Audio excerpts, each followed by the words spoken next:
What's up everyone, Duquesne23 here to talk about the new railgun. Absolutely amazing. Alright, what's up everyone, Duquesne23 here bringing you some Halo 4 Specializations info.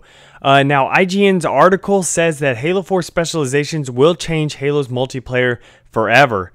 So it's pretty interesting. I'm going to be going over everything, so just stay tuned. But in the article, David Ellis states that when we launch Halo 4 in November, that's just the beginning. Specializations are just another opportunity to make the play experience months and even years after release feel fresh.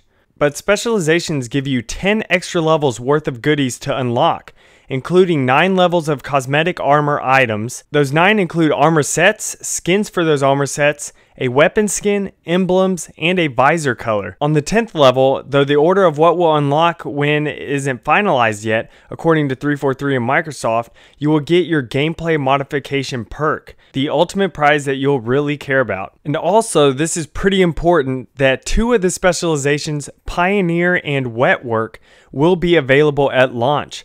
The rest of them will come online later, unless you purchase the Halo 4 Limited Edition game, in which case you'll have access to all 8 at launch. Alright, so let's go ahead and get into each one of these specializations. The first one I'm going to be talking about is called Wetworks. Now remember guys, all of these modifications, so to speak, come at the 10th level of the specializations. So you have to unlock all the other 9 levels, which we don't know exactly how, difficult it is to unlock these. It probably will be pretty difficult.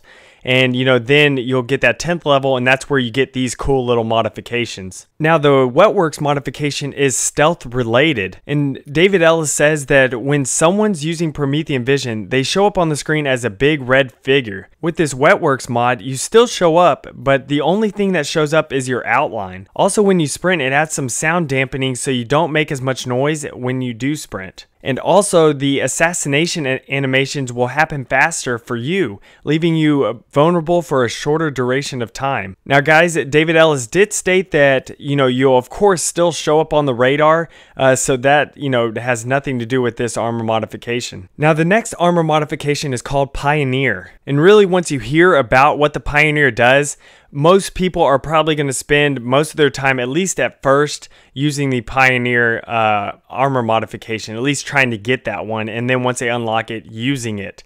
And the reason why is because this actually gives you more experience points towards the next level, and it brings you closer to your high level goals. So of course, for people wanting to level up fast, or maybe leveling up other specializations, I don't know how you're gonna unlock this stuff, but maybe if you wear this Pioneer armor, at least get that top specialization where you get that modification, so maybe you're able to level up other things a lot quicker.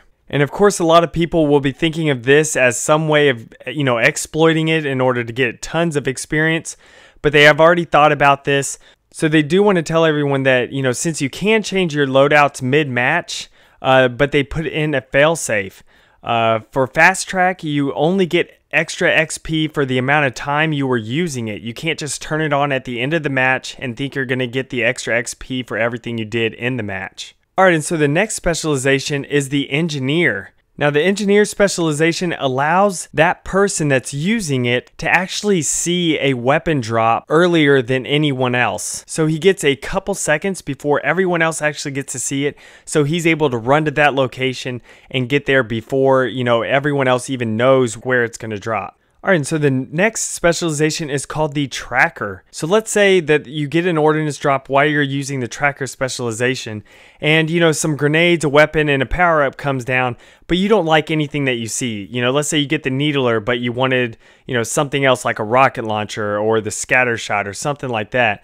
And, so you have the ability now to kind of, so to speak, re-roll that ordnance drop. So in other words, it will change everything that's in that ordnance drop to something else. Of course it's random, but you will get something else.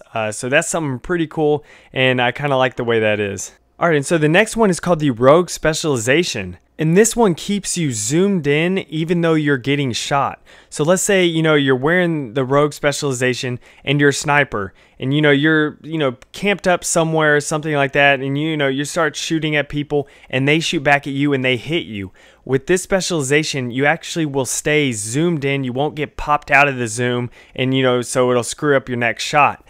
This one, you actually stay zoomed in so you can, get that shot and kill them before they kill you. Alright, and the next one is called the Stalker Specialization. And this one pops up an icon on the HUD of the last person that killed you.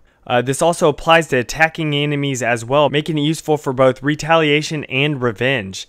And of course, if you think about this, teams that communicate really well, they'll be able to really use this perk to their advantage. Alright, the next one is called the Pathfinder Specialization. And this reduces the cooldown on vehicle weapons overheating and allows you to move faster when carrying a detached emplacement. So in other words, if you like grabbing turrets or if you like, getting on the back of a Warthog and shooting the turret on the back, then this one is really for you. Because that way you can just unload on the back of the Warthog and the cooldown is reduced. And also if you pick up a gun on the ground, you actually move faster. I definitely know one of my friends, Eli Whitney, a lot of y'all know him.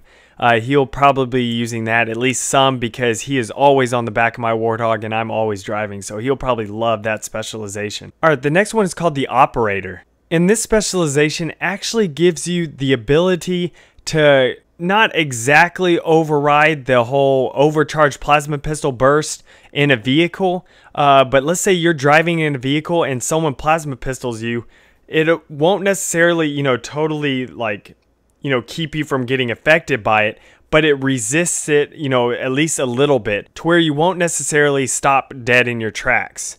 So it'll probably slow you down, but you'll still be able to keep going. So I know these last two specializations, the Operator and the Pathfinder, will be extremely deadly if, both those people get in a vehicle. Like let's say I use the Operator specialization and I'm the one driving and my friend uses the Pathfinder specialization. He's the one shooting the back of the turret. This is definitely going to be, something a little bit more tough to overcome in a vehicle. So you definitely probably have to have something like a, rocket launcher or Spartan laser or something to really take them out.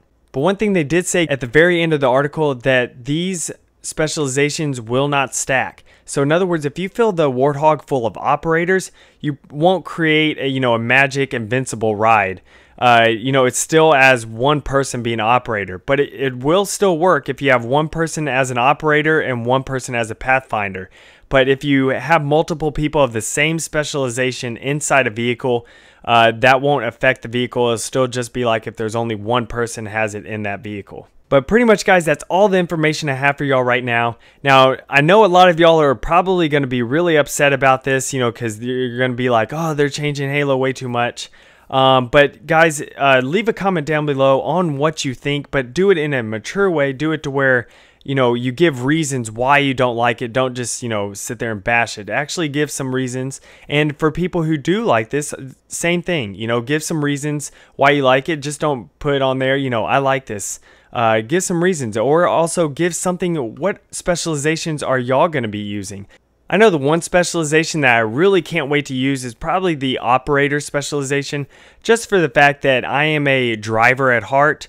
I love driving vehicles, especially Warthogs and stuff. So it's going to be really nice to be able to not get EMP'd and come to a complete stop. It'll just get EMP'd and then, it'll slow down and everything, but it won't drastically slow me down. So that's going to be really nice, especially for someone who loves driving. But guys, if you really enjoyed this video, please give it a like and also a favorite, and also subscribe for more Halo 4 news and content. And I will see y'all next time. Later, guys.